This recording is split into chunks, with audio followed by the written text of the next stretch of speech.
Can't quite get this light correct. What happens if I do this? What happens? That's rubbish.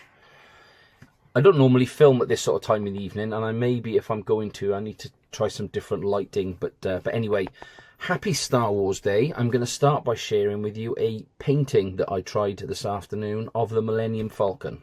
It's perhaps not my best work.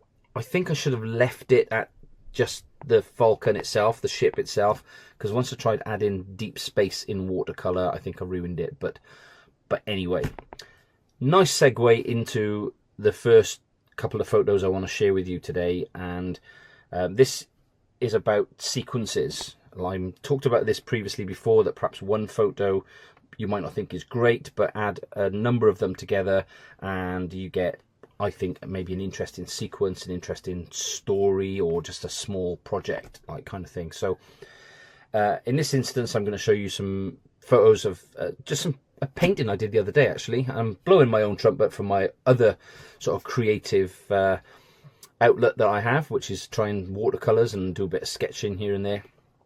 And this is just a picture of a imaginary cottage that I decided to create and commit to paper. I was really pleased with the colors and how it all turned out, and you know, they're not meant to be photorealistic or wonderful works of art, but I like sharing these on my social media. And I think what is nice, I think what's interesting is when you show different things. So just taking a photo of the painting that I've drawn, because I'm not sure that the painting is like an absolute work of art, I'd rather add something a little bit interesting around it. So I'll add in some photos of the paints, or maybe a close-up of it, or something else, you know. So I got this sequence of photos here, which shows, one is the whole kind of piece of work itself in a kind of a flat lay sort of layout. So you've got the artwork, and then you've got like my like a pad that I was using to test some colors on, and then, you know, my paints and the brush and whatever, and I think that makes quite an interesting top-down image.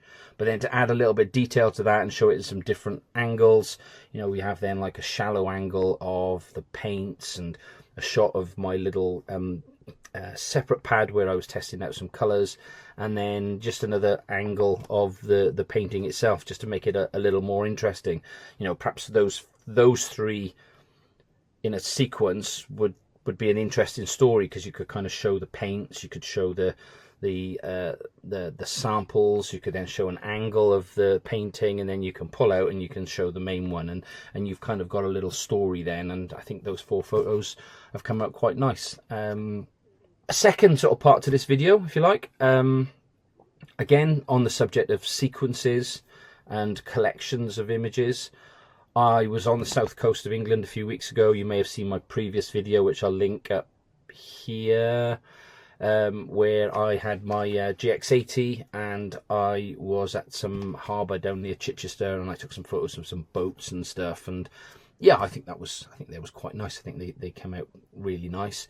I think it was the following day I went down to another, like a sort of seaside town close by, and it was bright, really bright, hot sunshine that evening, and I got some shots sort of down by the sea, really. So again, as a collection, I think they're quite interesting. So there's like a closed off pier with nothing open, so got a shot of some people walking along walking out towards the pier.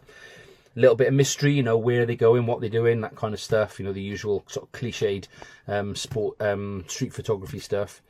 Then try to capture like a bit of motion with somebody cycling in front of me. I don't think she was going particularly quick, but I still think it's quite an interesting photo with some layers of the fence and the sea and the sky, and then this bike in the middle. I quite like that shot. I think it's come out quite nice. Super minimalistic then, the last few, where I've got one seagull flying here just above the peak of the closed off pier building. Real minimalistic. It, again, on its own, perhaps a bit poor, part of the whole sequence, maybe quite interesting.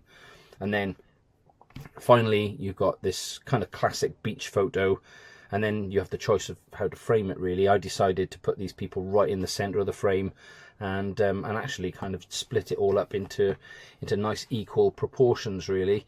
So you've got the complete thirds here with the sand, or the stones, the sea, and the sky, and then a subject matter right in the center. And I really like this image. I mean, it's very simple, anybody can take it, but you know, I took it and I'm showing it to you, so you know, you can go out and take that photo. The beauty of a picture like that is, you know, you can crop that if you've got enough resolution on your camera, for instance. You can crop that in any different way, in square format, or you can maybe crop it and push the people over to the left or the right. You can crop it for vertical, for, you know, stories or something. And I think it's a really nice image. I really like it. So yeah, I haven't uploaded a video in a while, so I thought I'd share a couple of photos, and hope everyone's doing well. It's a bank holiday here in the UK, and tomorrow I'm hoping to get out with my camera and take some photos. I'm going to try and take some in my local town. I've seen an angle that I drive by of like some colourful buildings, and you've got buildings in front of it and to the side, and I've seen an angle in the car, and every time I see it I think that's an interesting shot, an interesting angle. I don't know if I need to be stood right in the middle of the road to get this shot, or if I can get a lens and zoom in from across the other side, but I want to try and get that shot tomorrow, and hopefully it comes out as well in the camera as it does kind of in my mind's eye as I'm driving past it. So I'll see you in another one soon, hopefully with this interesting shot of this little street in my local town. I'll definitely share the videos anyway. I'll definitely share the photos anyway, even if they haven't come out very well, just so that I don't leave you kind of hanging with some mystery as to what these photos came out like. So I'll see you soon.